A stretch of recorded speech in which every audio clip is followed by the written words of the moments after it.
Thank you for your very kind introduction, Madam Julia Simpson, President and CEO of WTTC. And I'd like to thank His Excellency Ahmed Al-Khatib, Minister of Tourism of the Kingdom of Saudi Arabia, for inviting me to this very important occasion. And I now recognize the presence of former President of Mexico, His Excellency Felipe Calderon, and many distinguished excellencies and guests, ladies and gentlemen. I'm honored to deliver these remarks at the World Trade, Travel and Tourism Summit 2022.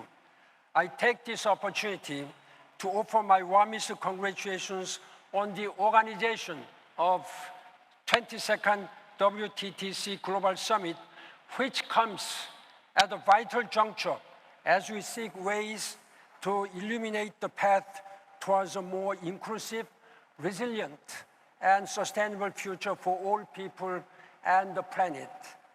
And today, we find ourselves at the center of a variety of converging global crises and increased uncertainty.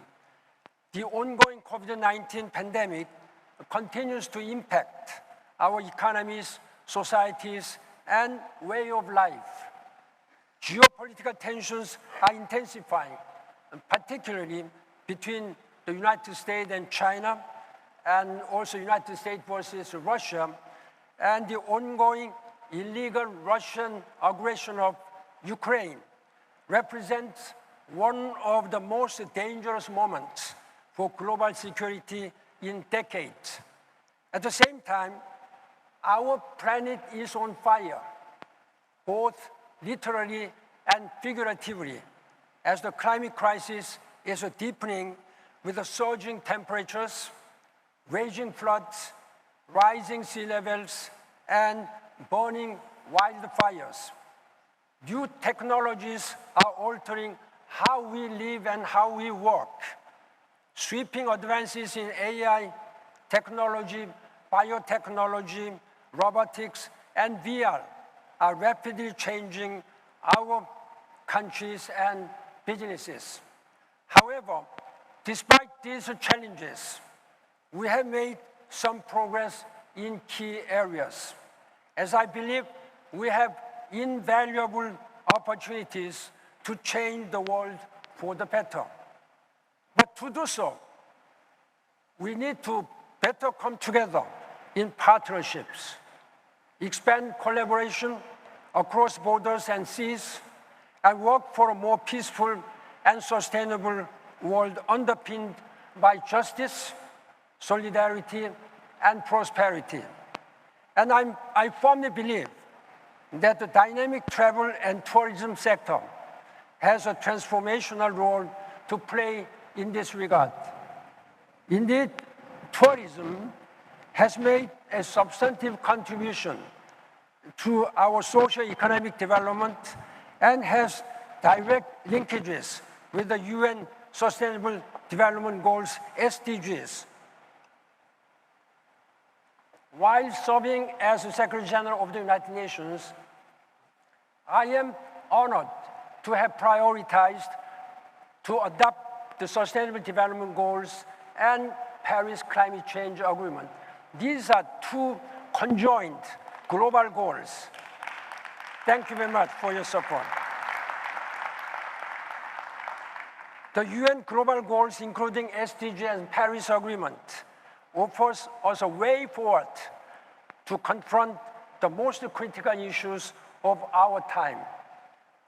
These include hunger, climate change, poverty eradication, health, education, inequality, human rights, peace and justice, and gender equality.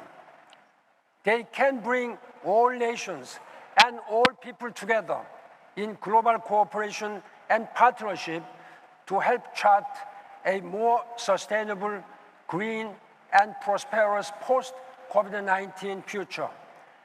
At their very heart, they synergize crucial international, intercultural, and intergenerational collaboration. Excellencies, ladies and gentlemen, now, however, we need elevated and expedited partnerships, political will, cooperation, and solidarity to implement them. And I firmly believe that people who are committed to peace, sustainability, public health, and climate action are absolutely crucial in both persevering over the complex global challenges we are facing now. This understanding stems from my 10 years serving as UN Secretary General, where I realized the global citizens all around the world are essential to persevering over local, national, and international crises. These include fighting pandemics, tackling climate change, achieving SDGs, and building peace and resolving conflicts. This is why global citizenship is so important. And that's also why I believe it is so critical for the world in both the near and longer term, particularly in terms of advancing essential international, intercultural, and intergenerational collaborations. Global citizenship. Now, what is a global citizenship? That's a significant concept that can serve as a unique tool to help solve some of our most pressing challenges and help us reach the UN's global goals. Global citizens identify themselves not as a member of a nation, but as a member of humanity more largely. They are understanding and tolerant of other people, cultures, and religions. When I was just 18-year-old high school boy, I was very lucky enough to be invited to the United States as one of the students representative of Red Cross at the time. We were honored. There were about 140 students from about 40 countries around the world. At that time, we were honored to meet with President John F. Kennedy. What he told us, young students, he said, the world leaders are not talking each other. Of course, that was in the height of Cold War. Russia and Soviet Union and communist bloc and free countries, they were not talking. But I think you young people, you can do better. The question is whether you are ready to extend your helping hand. That means that he was meaning that global citizenship. This is what really inspired me. I resolved at that time that I really wanted to do something for my poor country, and I really wanted to be a diplomat. I never thought that one day I would become Secretary General. I just wanted to become Korean diplomat.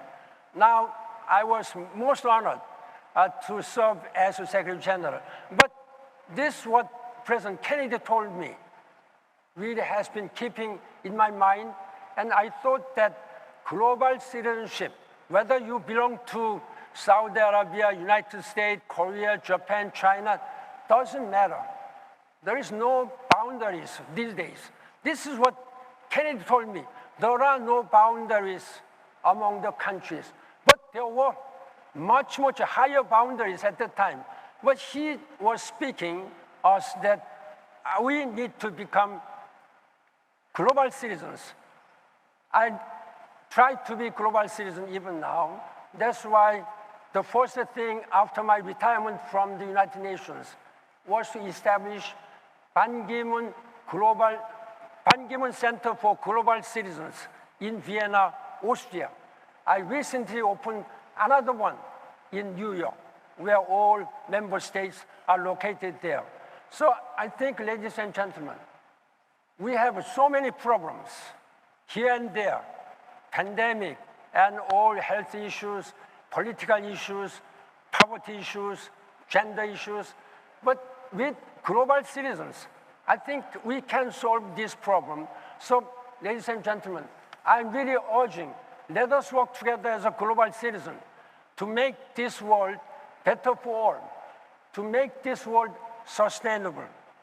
I think this is our moral and political responsibility to transform this world in a sustainable way to our succeeding generation.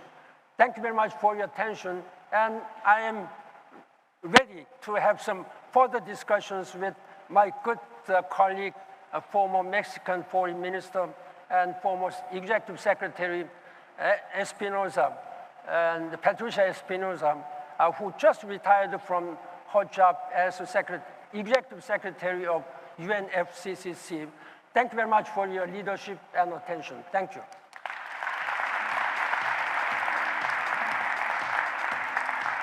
Thank you so much, Your Excellency Ban Ki-moon. Fantastic to have you here and to really share with us so much of the wonderful work that you've done and that you continue to do. And I love what you mentioned about John F. Kennedy and how he inspired you. We are global citizens. World leaders need to speak together.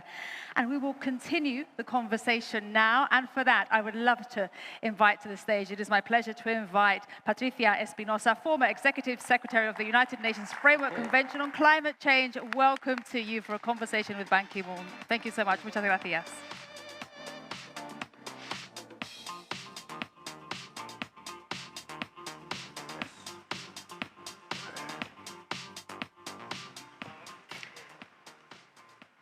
Secretary General, you cannot imagine how much of an honor it is for me to be able to have this conversation in this magnificent framework here in Riyadh, Saudi Arabia.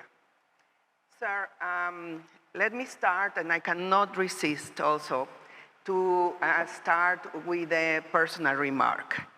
And the personal remark is intended to thank you for the trust that you put in me. You gave me your trust and designated me Executive Secretary of the United Nations Framework Convention on Climate Change 6 years ago. Yes. 6 years That's ago. Right. Before my departure from the Before United you Nations. departed from your 10-year tenure as Secretary General. It has been a fantastic journey, full of challenges, and I want to thank you for that trust. You also entrusted me with being part of the high-level panel that did the report on the Sustainable Development Goals. A high-level panel, a magnificent panel headed by President of Indonesia at that time, Susilo Bambang Yudhoyono, Prime Minister Cameroon, and President Aileen Sirleaf from Liberia. So thank you, sir. So I feel that I have a very, very strong link with you in the agendas that you have put forward. Now, please, I wanted to ask you, during your tenure in 2015, you managed to get the United Nations to approve the two very important blueprints for the future of humanity: the Sustainable Development Goals and the Paris Agreement. That is, in my view, and I say it very frequently, one of the most important achievements that the United Nations has given to humanity in the last decades. So, sir, can you share, I would like to share with the audience some insights. You and me, we know how the UN works, but maybe if you can share some insights of what were the biggest challenges for you in order to be able to exercise that leadership and get the world, almost 200 countries, to come together in these two fantastic and very transcendental instruments. Over to you, sir. Thank you for your very kind words about our working relationship. I think I have appointed many people from many countries on senior positions. And one thing of which I'm proud is that before I left the United Nations, I nominated you as Executive Secretary of UNFCCC. Because when we adopted Paris Climate Change Agreement on December 12, 2015, then it was ratified, came into effect only on November 4th, 2016, just about 50 days before my departure. I just wanted to make sure that this agreement must be fully implemented. Then I need somebody who had a great talent and commitment. When she was foreign minister together under President Felipe Calderon, I really appreciate your leadership, because when there was almost a tragic failure of the United Nations in Copenhagen 2009, this is very notorious COP15, which was a total failure in working for climate change. Then President Calderon and then Foreign Minister Espinosa, they worked very hard following year, 2010, and made this process on the track, adopting this Green Climate Fund, et cetera, et cetera. That was a beginning of success 5 years later. Again, as I said, what is important is that agreement may be important, but what is important is implementation. But I am deeply concerned, even at this time, after 6 years of my retirement, the world leaders are not united. That is one thing which I am very much concerned. But now, having suffered from pandemic and many health issues and geopolitical issues, I hope that the leaders, particularly political leaders, will come to understanding their global responsibility, global leadership. Now, talking about your own questions, then as I said, those two global goals, Sustainable Development Goals and Paris Climate Change Agreement, are the two most important, most, I think, ambitious and inclusive and far-reaching, most far-reaching present visions the United Nations has ever presented to the people of the world. Those are two. Then we have our moral and political responsibility to carry on. Then what about the SDGs, 17 goals? Are we really be able to finish all 17 targets by 2030? I'm afraid no. It's almost impossible. Some report, Sustainable Development Panel report, or ADB, Asian Development Banks, or ESCAP reports suggested that it may go beyond until 2053 or so. And for African countries, it may be about 2060 when all these 17 goals could be implemented. That's very much disappointing. That's why I'm really urging you and political leaders, business leaders here to raise your ambitions level, politicians, political ambition level. If we join all our hands on the deck together, like a global partnership, the number 17 goal is a global partnership. This is a partnership among government, business communities, and civil societies. When these trilateral partnerships are working, then I think we can do it. Of course, there are some improvement in SDGs, like bettering maternal mortality rate. It has improved. And there is some improvement in eradicating abject poverty and hunger. But that was only possible because of Chinese government massive work to lift at least more than 400 million people out of abject poverty. That raised the statistics.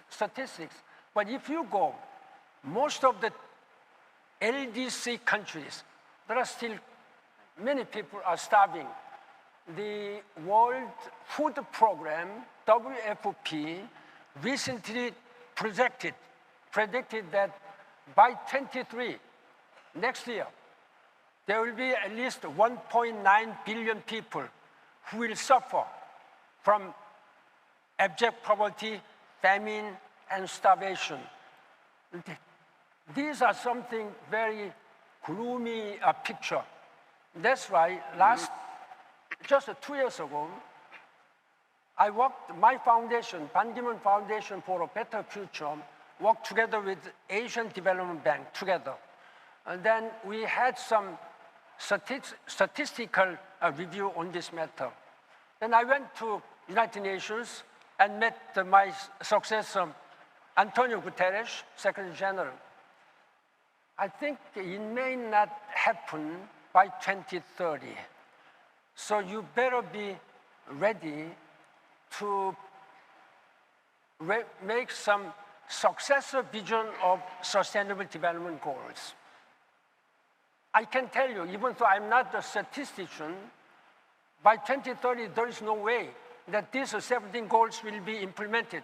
Then I advise him, at least 5 years before you leave, you better prepare, as I did before, a successor vision. And then he checked with many organizations, and he agreed to that, and he announced that by 2025, just 3 years later, the United Nations will hold a social summit, and they will discuss what to do about this, the Sustainable Development Goals. So I hope that by that time, we'll have better coordinated, much stronger and tighter goals to make sure that we'll have successive vision. But even before that, we have to strive to do as much as possible. Thank you. Thank you, Secretary General, for your leadership, for your continuous engagement. And as you are saying, it's very clear, we need leadership. Leadership is really a key word. And we were hearing that in some of the panels this morning. Leadership was crucial, for example, in 2010, when we had the COP16 in Cancun. Without President Calderon's leadership, we would not have been able to deliver a good outcome, to rescue the process, the multilateral process that was really in a very bad situation. Without your presence, your support, your participation, it would not have been possible. And I mention this because I think we are today in a very critical situation, again, right? We are, I don't want to repeat what many of the speakers have addressed to already, the many crises that have come together and are presenting a very difficult picture for governments, for businesses, for communities. So, but I want to say it is critical that we manage to change that idea that we can continue to work with business as usual. That will not happen. In the case of the tourism industry, for example, it is absolutely necessary to change the way it is functioning, not only for the climate or for nature, for the survival of the sector itself. So, Secretary General, in this difficult context, I believe that we need to resort again to multilateralism, to diplomacy, to really getting the minds of people together, overcoming this idea that what happens beyond my borders is not anything that is affecting me. We are seeing that it is not true. That argument cannot be sustained. So what would be your reflections on the way forward? It's easy to criticize than presenting some good answers and solutions. Many people say that democracy is in crisis as a whole, and particularly multilateralism is in crisis. Why then United Nations is not able to handle all this matter? Because member states, particularly big powers, as I said in my statement, United States and China are not in good talking terms. Yes. Of course, Russia has become almost a pariah of all this international community because they illegally attacked Ukraine. Then there must be some renewed political leadership to make sure that this multilateralism, the symbolism, the largest international organization is the United Nations. The United Nations Charter should be really kept implemented as it is written there. For example, when I was in the office, the climate change was the most difficult negotiation, and China was not willing to engage with the United States and United Nations. At that time, I really worked very hard to bring President Obama and President Xi Jinping together. I think that was the way I was able to really convince the all global community. That's why we were able to have this Paris Climate Change Agreement in time. But therefore, as I said again repeatedly, global citizenship with the passion and compassion all working together. I think there are many leaders who have only passion. So when you have only passion, which is not accompanied with compassion, you do not know where this country is going, where your leadership is going through. Therefore, I'm always urging the leaders should have global mindset with the high, ambitious passion, but this passion should come together with the compassion. Only then we will be able to go into the right direction. There are still many poor people who is not able to come out of this abject poverty. Then it's a matter of political will. The United States and European Union and Japan and even my own country, Korea, they should do much more at this time. The promise, as the leaders made at the dawn of New Millennium 2000, when my predecessor Kofi Annan was the Secretary General, they promised that they will provide 0.7% of their GDP to developing countries. Now, where this 0.7% is now situated, we are having only 0.35% of GDP. There are only 6 countries in the world who have met this promise. The United States, Japan, France, Germany, they have not yet kept their promise, including my own country. I'm sorry to say so. Therefore, the promise once made, that's the beginning of the trust and confidence people will have in multilateralism. That's why multilateralism is not working. At this time, much, much worse than I was in my office at the United Nations. US, China, they are at odds. Then Russia is almost isolated from this international community. Then who can solve this matter? I met the Secretary General just a couple of weeks ago in my capacity as member of the elders. So elders went to the Secretary General. So we need to really resuscitate and make multilateralism really working. So I hope, and we met again the members of the Security Council, all 15 members. I was very critical against members of the Security Council. When multilateralism does not work, that means because of the Security Council is divided. United States, China, Russia, France, and the United Kingdom, those P5 so-called, they are completely divided. So whatever may happen, when Russia says no, when China says no, then that's the end of the debate.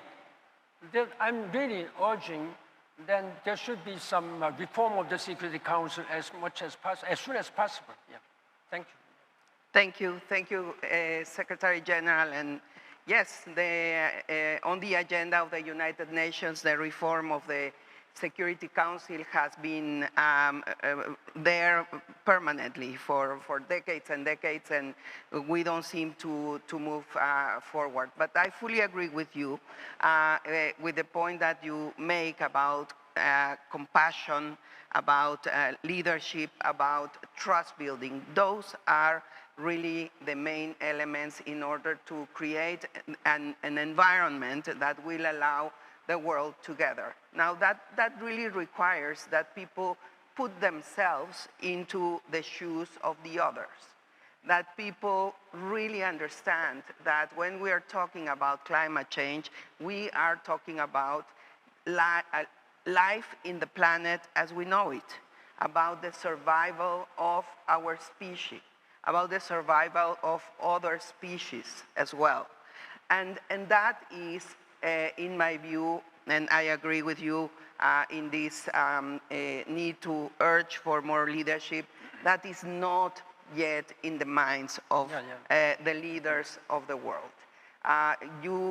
If you go to the, for example, now COP28,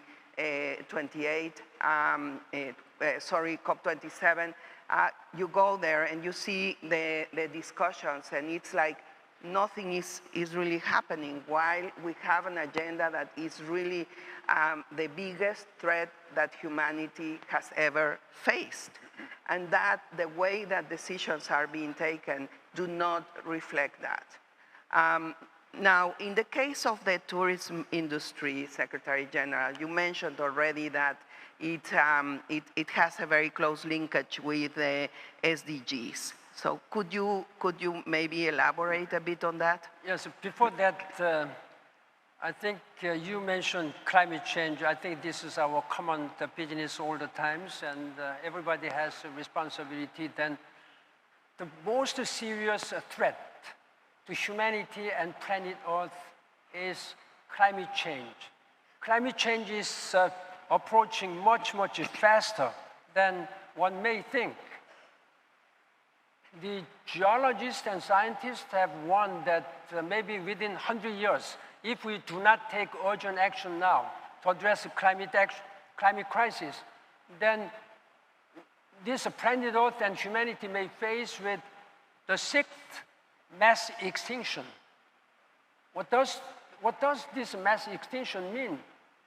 That means more than 70% of all the species, including human being, will extinguish, will perish. Only 65 million years ago, the 5th mass extinction happened. Then why now, at this time, 21st century, we have technologies and scientific evidences, then why we cannot address this one? This is a much, much urgent issue which we have to then. In that regard, I am a little bit relieved that the so-called loss and damage, which has taken 30 years, was agreed upon. But it was just agreed upon that we address this loss and damage. There's nothing in detail. Again, I hope that there will be much more expedited negotiation for detailed manner. Then Glasgow COP26 was also, we expected highly, but they have not been completely able to deliver what humanity and planet Earth really wanted. But what is important at this time, we have to do. Now, about your question, there was the relationship between this travel and tourism, sustainable development, and climate change. I think it's a completely, one part. This is exactly one part. If we don't act climate change, or if we do not implement sustainable development goals, there will be no way for people to enjoy tourism and learn more intercultural or experiences.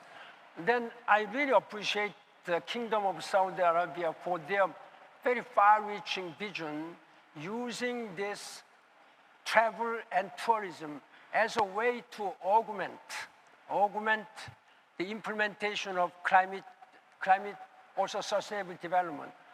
Let us think some linkages between sustainable development and the tourism. What kind of benefit tourism and travel can bring to the implementation of this one? For example, it has, most important thing is economy and job. Number 8 SDG, decent job and sustainable economic development. I think by traveling, you can create a lot of resources, financial resources, economic boost. I was told that according to WTTC report, that more than 10% of global GDP comes from this travel and tourism. This is 1/10 of the total global GDP. This is huge. It has also a lot of implications with water and energy. It has a lot of implications of cities, sustainable cities. And it has also educational effect.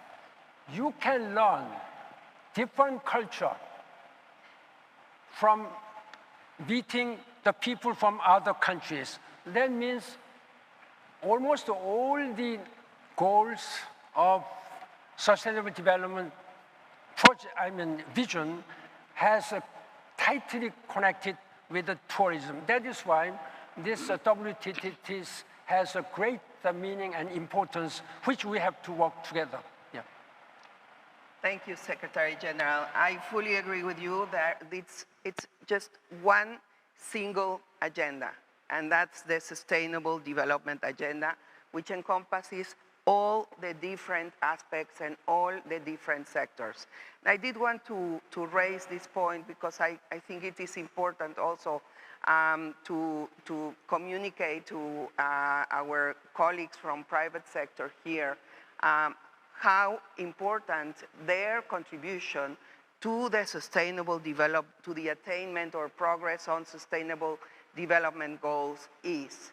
It is not that business are acting in a different reality. It is part of the same reality, and therefore it is important that, and I would say also, we see so many examples. We just heard from the Vice President of Iberostar, how successful they have been in putting together a sustainability agenda, an agenda that leads their business towards low emissions, an agenda that is effective also in providing for their workers, their communities, etc. So that's a very important question because we have so many business CEOs and chairmen here. Then, of course, politicians, their political leadership, global leadership is very important. But it is, after all, business community which carries and make transformative, innovative development and technology development are business communities. Therefore, the United Nations has always been encouraging as one of the three important pillars of global partnership. As I said, government leaders, then business leaders, and civil society leaders. These tripartite partnership must always be worked together in parallel. Then business can lead this campaign because politicians, they are short-sighted. They are much more interested in re-election, the president and parliamentarians, ministers. They want to be re-elected. By doing that, they lose bigger sight, bigger vision. But business communities, I think they are the ones, I think you are the ones who can really change this world much better by investing wisely in climate adaptation, mitigation. I think we know that you have to mitigate. But how to invest wisely for adaptation, that is much far bright and bigger vision. Then you can do much more for some societal movement. With the 21st science and technology, you can really go much faster in achieving all sustainable development goals and also helping implementing Paris Climate Change Agreement. I think the importance, all the responsibilities are in your hands, distinguished business leaders. And with the strong support by legislation and political influence, then political leaders can really, again, support a business community. When this tripartite partnership works, I think we can make a better world. Thank you. Thank you. Thank you very much, Secretary General. Thank you. And our time is up. Before ending, I do want to thank very much the Minister of Tourism of Saudi Arabia, Your Excellency Al-Khatib. Thank you for your leadership. Thank you for inviting us, for having us, Julia Simpson from WTTC and the whole team, and also very especially my great friend Gloria Guevara and her team in the Ministry of Tourism. Of course, I cannot but mention again my boss, President Calderon. Thank you, President, for your leadership, for your lessons throughout my life. It has really inspired me. And Secretary General, also, thank you for your leadership. Thank you for your continuous engagement. I think that the call that you just made is a perfect moment, a perfect message to end this conversation, which we could continue for 2 hours more, but we won't because there is a program that follows. So thank you everyone for listening. Thank you.